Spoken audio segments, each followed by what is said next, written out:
Well, I was pretty young. It was sixth grade, and it was homeroom in my Wisconsin class in Heartland, Wisconsin. And at that time, I didn't really know what was happening. I didn't really have any connection to New York. Just kind of lived in Wisconsin my whole life up to then. So it was just the TVs were on in the homeroom, which was odd. Usually that didn't happen, and usually if it did, it was probably during like March Madness or something. So it was very odd to see the TVs on, and of course all the teachers were very focused, and I didn't really know what was happening. And then by the time homeroom and first period came around, all the TVs were still on in the classroom. So it was it was just kind of very odd, and it was just kind of a dark day. I don't remember a whole lot from it. I just remember that odd thing that was going on when I started school that day. And eventually, the TVs got turned off so that the teachers themselves could focus in on the rest of the day. But other than that, I didn't have a really big connection to the New York community, at least not at that point in my life.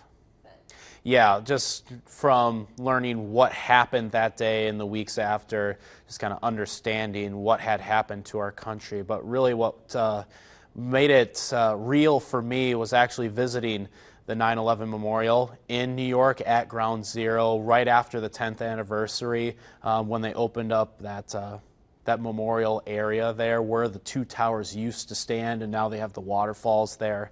To see all the names written on that in stone at those waterfalls, just all those 2,000 plus names, and even the unborn children that were listed there was very real for me. So they had just, it was kind of a dark, eerie place, but it just makes you think of not only the people who had their lives taken away in the towers that day, but the men and women in uniform and the firefighters that went into the towers to try to save as many people as possible.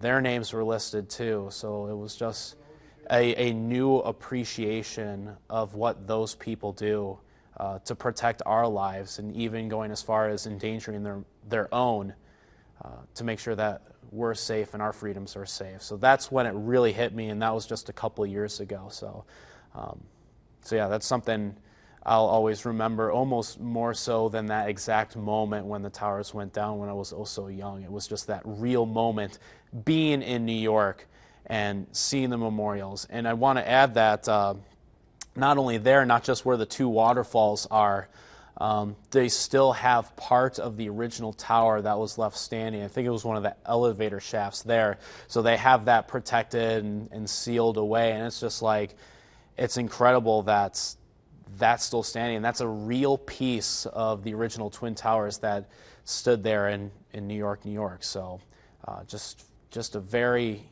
eerie but very important moment in my life there.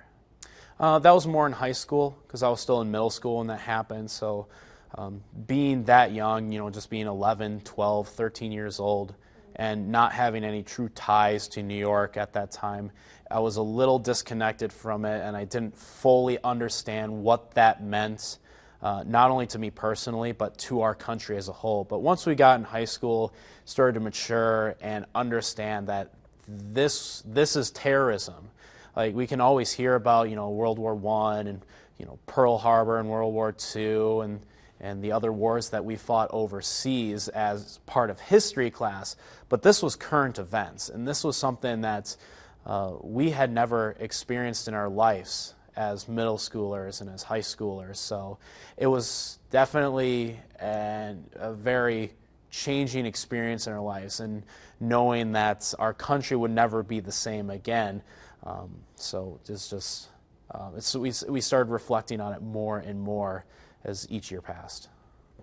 Yeah, it was more of a current events part, almost curriculum, or at least for a day on Patriots Day on 9/11 in the years to come, especially in high school, when we fully understood what that meant to us, what that meant to our country, what that meant to New York, and what that meant to the rest of the world.